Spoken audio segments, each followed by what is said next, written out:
जब भगवान राम माता सीता जी की खोज में वन में भटक रहे होते हैं। यह प्रसंग रामायण के अरण्यकांड और किष्किंधा कांड में आता है।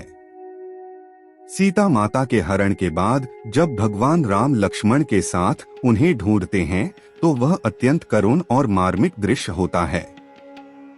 नमस्कार प्यारे भक्तों, आप सभी का स्वागत है आपके अपने YouTube चैनल में। तो चलिए हम कथा का प्रारंभ करते हैं। भगवान राम की सीता खोज। लंका का राजा रावण अपनी बहन शूरपणखा के अपमान का बदला लेने के लिए मायावी मारीच की सहायता से सीता माता का अपहरण कर लेता है।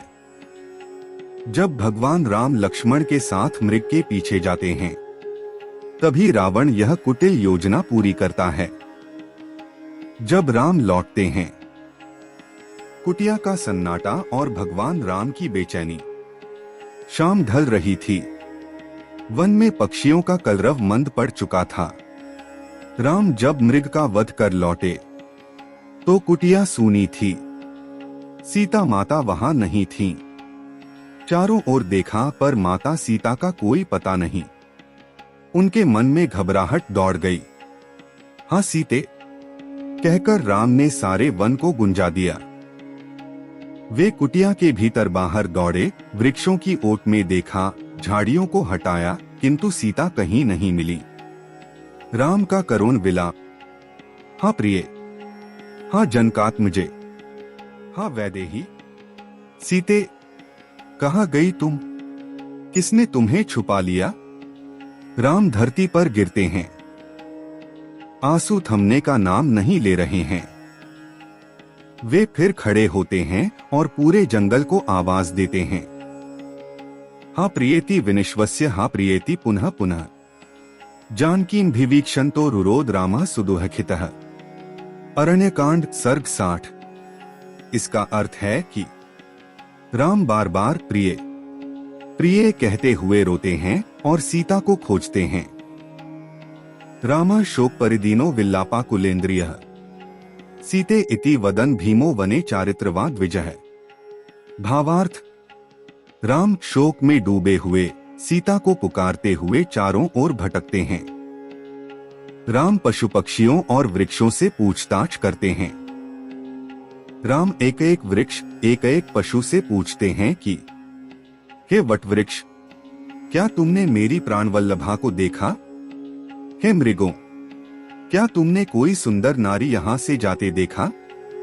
हे पक्षियों, क्या किसी रथ की ध्वनि तुम्हें सुनाई दी थी?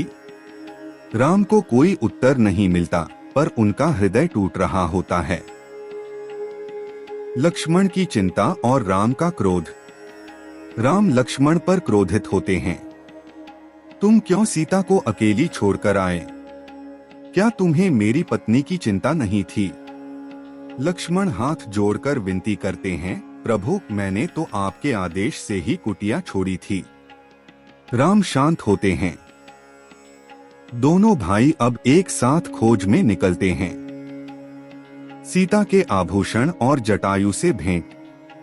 थोड़ी दूर चलने पर राम को मार्ग में सीता के कुछ आभूषण मिलते हैं, कर्णफूल, चूड़ियां और वस्त्र के टुकड़े। वे रो उठते हैं। एते ही सीताया भुवि दृष्ट माल्याष्ट कुंडले। भावार्थ, यह सीता के गहने हैं। वे कहीं ले जाई गई हैं। उसी मार्ग में घायल जटायु मिलते हैं, जो प्राण छोड़ते हुए बताते हैं कि रावण ने सीता का अपहरण कर दक्षिण दिशा की ओर उड़ान भरी। वहां से वे किष्किंधा की ओर बढ़ते हैं और हनुमान सुग्रीव से भेंट होती है। इस भाव में एक महत्वपूर्ण संदेश छिपा है। इस प्रसंग में भगवान राम का मानवीय रूप सामने आता है। एक ऐसा पति जो अपनी पत्नी के लिए आसमान पाताल एक कर देता है। वह रोते हैं, क्रोधित होते हैं, पूछते हैं, दौड़ते हैं। यही वह राम है जिनका नाम लेने से जीवन की पीड़ा दूर होती है। कमेंट में जय श्री राम जरूर लिखें। अगर आपको ये वीडियो पसंद आई हो तो कृपया एक लाइक जरूर करें। धन्यवाद।